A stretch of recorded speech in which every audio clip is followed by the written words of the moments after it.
ஒரு சின்ன கிராமத்தில் தன் நிலமை என்னைக்காச்சும் மாறிடாதான்னு நினைக்கிற ஓவியரோட வாழ்க்கையும், உழைப்பை நம்பி மட்டும் இருக்க விவசாயியோட வாழ்க்கையும், இருவர் வாழ்க்கைக்குள்ளே நடக்கிற ஒரு வாழ்வாதார போராட்டம் தான் இந்த கதை.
சொக்கு இல்லை இல்லை இல்லை சொக்கு எந்திரியில புசு போகிற தெரியாமல் கூட தூங்கிட்டு இருக்கு.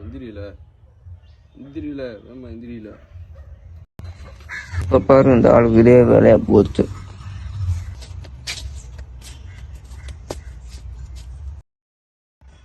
இல்லை சொக்கு, உன் சோழியெல்லாம் வெள்ளனமே முடிச்சுட்டு வந்துடு. இன்னைக்கு மதியானம் சந்தைக்கு போகணும், சரியா? இன்னைக்காச்சும் வந்து தொலை, எங்கிட்ட ஓடி போயிடாத.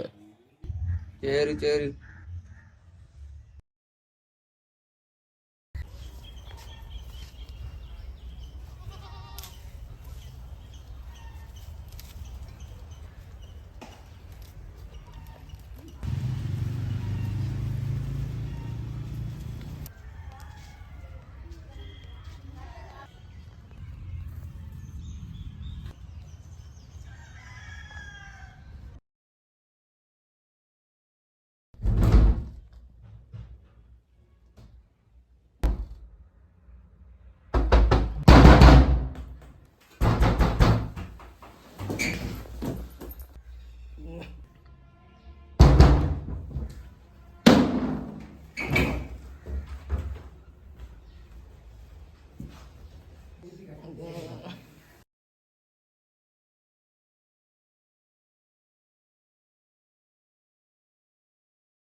அது இவன் வேற 7:30 கட்டணும்.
அண்ணா சொல்லுங்கண்ணே. அண்ணன் இருக்காப்லையா? ஏண்ணே? இல்லை, ஒரு வேலை விஷயமாக பேசணும், அதான் கேட்குறேன். அண்ணன் வீட்டில் இல்லையாண்ணே? அரை மணி நேரம் திட்டு வரீங்களா? சரி, நான் இந்த வரேன்.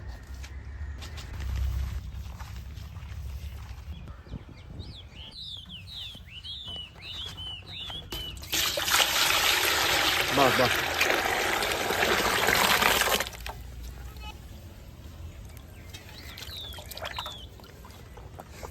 பா பா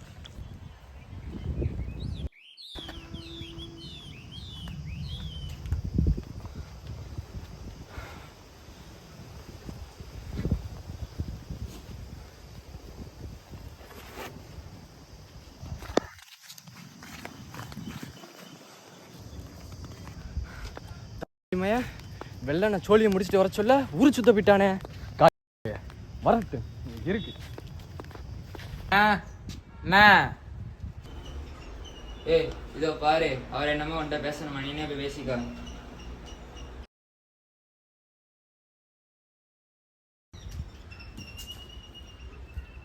சொல்லுங்கண்ணே, என்னென்ன வேணும்?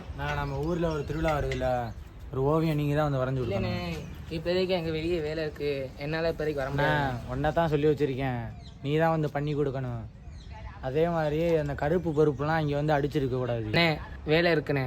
அண்ணா நீ தான் வர. வாய்ப்பு இல்லைண்ணே, வேற யாரையா பார்த்துக்கோங்க. அண்ணா இடத்த கழிப்பாங்க. இடத்த காணி பண்ணுவான், நான் சொல்லிட்டே இருக்கேன்.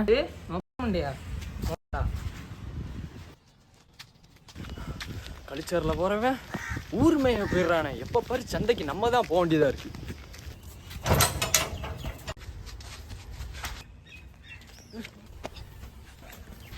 ரெண்டு பேரும் ஒரு ஊருக்காரர் இப்பெல்லாம் அடிச்சுக்கிறத விடியா விடியா. அண்ணே, அவன் தானே பிரச்சனை பண்ணிட்டு பிரச்சனை என்ன பாக்குறியா? பிரச்சனை நான் போனா போகுது, ஊரை விட்டு ஒதுக்கி வச்சிருக்காங்களே, பாவனை வந்து கூப்பிட்டா ரொம்ப தான் பண்றாங்க. ஒட்ட வேலை அலைஞ்சிட்டு இருக்கேண்ணா. எதுக்கே அவரை கூப்பிட்ட? திருவிழாக்கு வரைய கூப்பிட்டேண்ணே. நீங்க தான் போய் பண்ணி கொடுக்கலாம்லையா?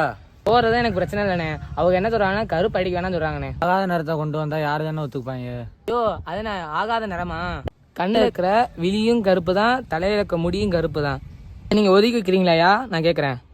யோ, இதெல்லாம் ஒரு பிரச்சனையா? பேசி சரி பண்ணிக்கலாம்யா, வாங்க. அண்ணையா, இதாங்க பிரச்சனையே இங்க. பிரச்சனையா? எங்களுக்கு இல்லாத பிரச்சனையா அவங்களுக்கு இருக்கு? மொத்த பூமியில மழை பெஞ்சு வகை கம்மா நிறைஞ்சாதான் ஏழு செழிக்கும். அது கூட இல்லாம நாங்க வாழ்ந்துட்டு இருக்கையா? சின்ன சின்ன பிரச்சனைலாம் சண்டை பிடிச்சிட்டு இருக்கிய. பிரச்சனை வேணாம், இப்போ போயா. நான் அவனை பார்த்துக்க சொல்லி. சரி, பாத்துக்கலாம். நீ உள்ள போயா. ரொம்ப நன்றிண்ணே, இல்லைன்னா ரொம்ப பெரிய பிரச்சனை இருக்கேன். சரி, வீட்டுக்கு வாங்கண்ணே. பரவாயில்ல பரவாயில்ல பரவாயில்ல இருக்கட்டும்.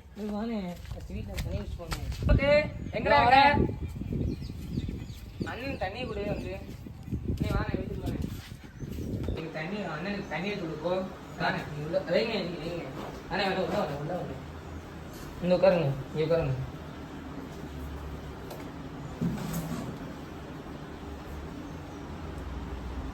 ஏய் தம்பி, குடுறா.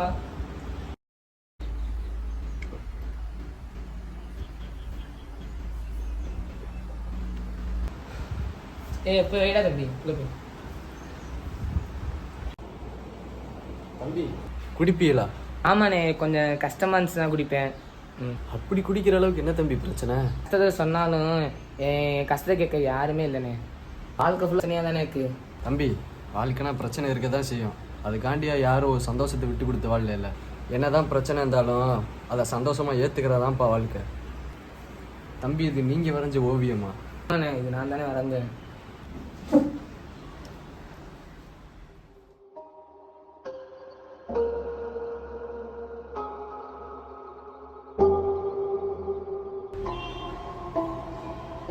பிரமாதமா இருக்கேயா.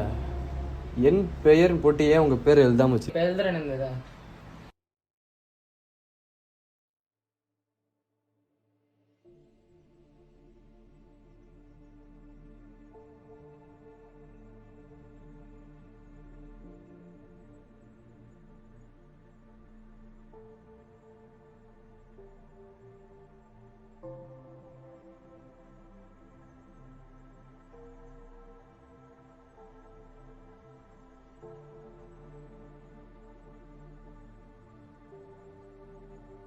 ஒரு நிறத்தை மனிதர்கள் போல பிரித்து வைக்காம நிறத்தை நிறமாக பாருங்க.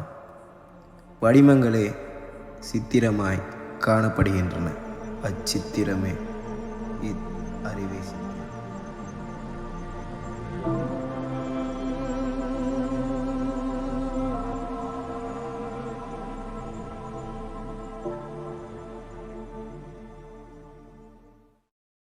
எல்லாருக்கும் வணக்கம். இந்த ஷார்ட் ஃபிலிமில் பார்த்தீங்கன்னா என்னோட பேர் வந்துட்டு கந்தையா. இந்த பார்த்தீங்கன்னா நாங்கள் வந்துட்டு ராமநாதபுரம் மாவட்டத்தோட சார்ந்திருக்கோம். என்னோட உண்மையான பேர் பார்த்தீங்கன்னா பிரதீப். இந்த இப்போ நாங்கள் எடுத்த ஷார்ட் ஃபிலிம் பார்த்தீங்கன்னா ஒட்டு மொத்த விவசாயோட வாழ்க்கை தான். பார்க்குற ஒரு முகம் இருக்குது, பார்க்காத ஒரு முகம் இருக்குது. இப்போ இதை பார்க்குற வந்துட்டு இது மட்டும்தான் விவசாயம் இல்லை, இதை தாண்டி நிறையா இருக்குது. நம்ம வந்துட்டு நெல் அறுவடை பண்ணுறது, பருத்தி பறிக்கிறது, மிளகா பிடுங்கிறது மட்டும்தான் நம்ம விவசாயம் நினச்சிட்டு இருக்கோம். அது பார்த்தீங்கன்னா நம்ம மாடு வளர்க்குறது, ஆடு வளர்க்குறது, சாணியை கூட்டி பிரிக்கிறது, அதுக்கு ஊற தண்ணி வைக்கிறது எல்லாமே விவசாயம் தான். எல்லாமே வந்துட்டு விவசாயத்தோட வந்துட்டு சார்ந்ததான். நம்ம வந்துட்டு நெல் பண்ணுறது, அறுவடை பண்ணுறது இதை மட்டும் விவசாயம் நினைக்காம இது வந்துட்டு எல்லாமே ஒட்டு மொத்த எல்லாமே விவசாயோட சார்ந்தது மட்டும்தான். எல்லாருக்கும் வணக்கம். என் பேர் சக்தி முருகன். அறிவே சித்திரம் கதையை எழுதி இயக்குனது நான் தான்.